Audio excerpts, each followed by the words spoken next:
Ambrosius lahir pada tahun 334 di Trier, negara Jerman, dari sebuah keluarga Kristen. Ayahnya menjabat gubernur Gaul dengan wilayah kekuasaannya meliputi Prancis, Inggris, Spanyol, Belgia, Jerman, dan Afrika. Ia mendapat pendidikan yang baik dalam bahasa Latin, Yunani, dan ilmu hukum. Di kemudian hari ia terkenal sebagai seorang ahli hukum yang disegani. Keberhasilannya di bidang hukum menarik perhatian Kaisar Valentinianus. Ia kemudian dinobatkan menjadi gubernur Liguria dan Aemilia, yang berkedudukan di Milano, Italia Utara. Ketika Auxentius, uskup kota Milan, meninggal dunia, terjadilah pertikaian antara kelompok Kristen dan kelompok penganut ajaran sesat Arianisme. Mereka berselisih tentang siapa yang akan menjadi uskup yang sekaligus menjadi pemimpin dan pengawas kota dan keuskupan Milano. Para Arian berusaha melibatkan Kaisar Valentinianus untuk menentukan bagi mereka calon uskup yang tepat. Kaisar menolak permohonan itu dan meminta supaya pemilihan itu dilangsungkan sesuai dengan kebiasaan yang sudah lazim, yaitu pemilihan dilakukan oleh para imam bersama seluruh umat. Ketika mereka berkumpul untuk memilih uskup baru, Ambrosius dalam kedudukannya sebagai gubernur datang ke Basilika itu untuk meredakan perselisihan antara mereka. Ia memberikan pidato pembukaan yang berisi uraian tentang tata tertib yang harus diikuti. Tiba-tiba terdengar teriakan seorang anak kecil, Uskup Ambrosius, Uskup Ambrosius. Teriakan anak kecil itu serta-merta meredakan ketegangan mereka. Lalu mereka secara aklamasi memilih Ambrosius menjadi uskup Milano. Ambrosius enggan menerimanya karena ia belum dibaptis. Selain itu, ia merasa jabatan uskup itu terlalu mulia dan meminta pertanggungjawaban yang berat. Tetapi akhirnya, atas desakan umat, ia bersedia juga menerima jabatan uskup itu.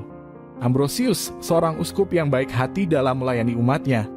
Selama 10 tahun, ia menjadi pembela ulung ajaran iman yang benar menghadapi para penganut Arian. Pertikaian antara dia dan kaum Arian mencapai klimaksnya pada tahun 385, ketika ia melarang keluarga Kaisar memasuki Basilik untuk merayakan upacara sesuai dengan aturan mereka. Seluruh umat mendukung dia selama krisis itu. Ia dengan tegas menolak permintaan Justina, permaisuri Kaisar yang menginginkan penyerahan satu gereja Katolik kepada para penganut Arian. Ia berhasil membendung pengaruh buruk ajaran Arianisme terhadap Kaisar Theodosius yang menumpas pemberontakan dan melakukan pembantaian besar-besaran. Ambrosius tak segan-segan mengucilkannya dan tidak memperkenankan dia masuk gereja. Ia menegaskan bahwa pertobatan di hadapan seluruh umat merupakan syarat mutlak bagi Theodosius untuk bisa diterima kembali di dalam pangkuan bunda gereja.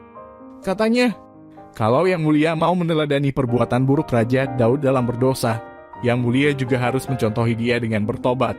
Kepala negara adalah anggota gereja, tetapi bukan tuannya. Theodosius yang dengan jujur mengakui dosa dan kesalahannya tak berdaya di hadapan kewibawaan uskup Ambrosius. Ia mengatakan Ambrosius adalah satu-satunya uskup yang menurut pendapatku layak memangku jabatan Yang Mulia ini. Ambrosius, seorang uskup yang berjiwa praktis. Meskipun kepentingan politik sangat menyita perhatiannya, namun ia tetap berusaha mencari waktu untuk berdoa dan menulis tentang kebenaran Kristen. Khotbah-khotbahnya sangat menarik dan kemudian diterbitkan menjadi bacaan umat. Salah satu kemenangannya yang terbesar ialah keberhasilannya mempertobatkan Santo Agustinus. Ambrosius meninggal dunia pada tahun 397 dan digelari pujangga gereja. Ia termasuk salah seorang dari 4 orang pujangga gereja yang terkenal di lingkungan gereja barat.